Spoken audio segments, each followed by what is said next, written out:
এই বাংলাদেশ অবিশ্বাস্য। এর আগের সিরিজে নিউজিল্যান্ড, তার আগের সিরিজে পাকিস্তান, তার আগের সিরিজে উইন্ডিজকে হারিয়েছে। এই বাংলাদেশ অবিশ্বাস্য পাকিস্তানকে হোয়াইট ওয়াশ করেছে। বাংলাদেশ দলের এই অবিশ্বাস্য পারফরমেন্স আলোচনা করতে গেলে পেস ডিপার্টমেন্টের যে কন্টিনিউয়াস ফর্মে থাকা, প্রতিপক্ষকে চাপে রাখা এবং ব্যাটারদেরকে অন্তত একটা ব্রিদিং স্পেসে রাখা, যে বাংলাদেশ জিততে পারে, তোমাদের জন্য আমরা যা করার সবকিছু রেডি করে রাখবো, সেটা একটা বড় রোল প্লে করেছে দিনের পর দিন, মাসের পর মাস। এই বাংলাদেশকে আলোচনা করতে গেলে কিছু জায়গায় প্রচন্ড স্যাটিসফাইড হতে হয়, আবার কিছু জায়গায় ধাক্কা খেতে হয়।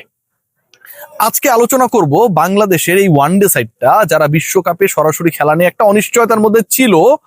এই অনিশ্চয়তা বেশি দিন আর ক্যারি করবে না, কিন্তু এই দলের সবচেয়ে বড় সমস্যার যে জায়গাটা, সেটা যেন বাংলাদেশের নেতৃত্বের জায়গায় যিনি, তার কিছু ক্ষেত্রে হীনমন্যতা, কিছু ক্ষেত্রে তিনি মনে করছেন যে তিনি বা তার থেকেও বেটার কেউ এসে তার জায়গাটা দখল করে নেবে, কনফিউশন, অন্যকে নিয়ে বেশি চিন্তা করা, যেন বাংলাদেশ দলকে এবং বাংলাদেশ দলের ওয়ানডে ক্যাপ্টেন মেহেদী হাসান মিরাজকে সবচেয়ে বেশি ভোগাচ্ছে। আজকের ম্যাচ নিয়ে আলোচনা করব, এবং এই আলোচনা করার আগে, মেহেদী হাসান মিরাজের এই প্রসঙ্গ বলার আগে একটা বিষয় বলতেই হচ্ছে। আজকে যখন তিনি মাথায় বাড়ি পেলেন, আঘাত পেলেন, কেউ চাইলেও জোর করে নিশ্চয়ই মাঠের মধ্যে বমি করতে পারবে না ইনস্ট্যান্ট। ব্যথাটা সেভাবেই পেয়েছিলেন, অথবা মাথা ঘুরে গিয়েছিল, একটা বলের আঘাত। মেহেদী হাসান মিরাজ তারপরেও মাঠে স্টে করেছেন, ছক্কা মেরে বাংলাদেশের ওই উইনিং শটটা মেরে তারপরে দলকে জিতিয়ে ওই সিচুয়েশনে মাঠ ছেড়ে হসপিটালে গেছেন। This is what the guts is.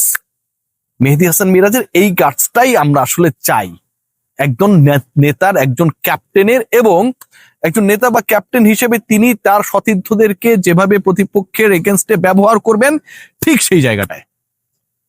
আজকে বাংলাদেশের বিপক্ষে যখন 81 রানে 6 উইকেট হারিয়ে গেল, 6 উইকেট হারানোর পর যখন অস্ট্রেলিয়ার দুই ব্যাটার সপ্তম উইকেটে 103 রানে পার্টনারশিপ করলেন, প্রায় 20 ওভার ধরে তারা উইকেটে থাকলেন, ওই সময়টায় বাংলাদেশের বোলিং ডিপার্টমেন্ট ছিল যেন নখদন্তহীন, কেউ কার্যকর ছিলেন না, এবং দুই ব্যাটারের একজন 110 স্ট্রাইক রেটে ব্যাট করে যাচ্ছিলেন।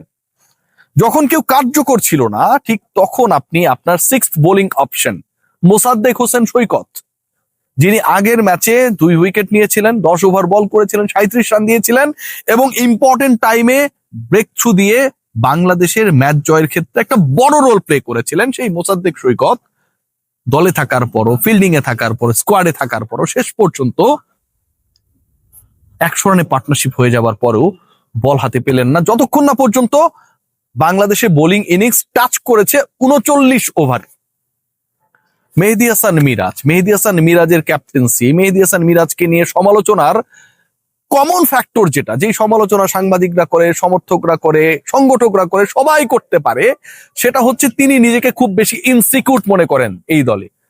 ওয়ানডে টিমে মেহেদী হাসান মিরাজ বছরের পর বছর খেলছেন, ক্যাপ্টেন হবার পর মেহেদী হাসান মিরাজের এমন কি হয়ে গেছে, এমন কি সমস্যা হচ্ছে যে কারণে তার এই ইনসিকিউরিটি ফিল করতে হবে?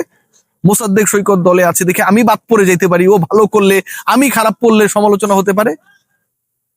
একটা ম্যাচ, একটা ক্রিকেট খেলা প্রত্যেক ওভারে চেঞ্জ হয়।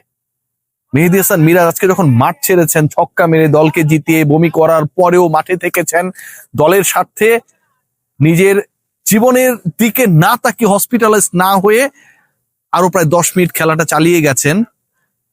এই মোমেন্টাম আজকের দিনে আসবে, এটা কি আগে কেউ জানতো? কেউ জানতো না। মোসাদ্দেক সৈকতকে ওই সময়টায় যখন উইকেট আপনারা কেউ নিতে পারছিলেন না, 2টা ওভার, 3টা ওভার, 5টা ওভার বোলিং করালে কেমন ক্ষতি হতো মিরাজ।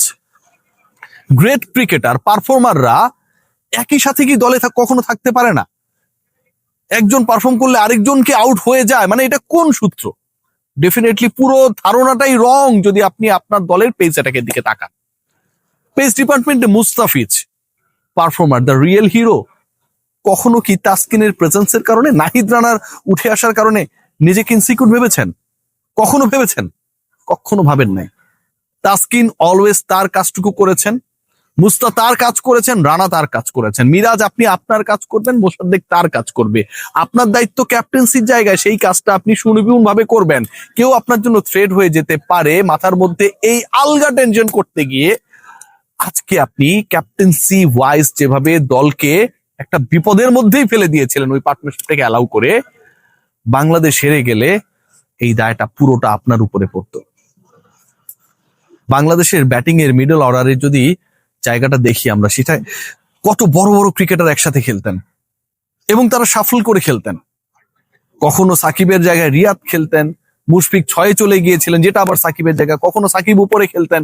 কত কিছু ঘটেছে, কিন্তু কেউ কখনো একে অপরকে ব্যাক করা ছাড়া ল্যাং মারার চিন্তা করে নাই।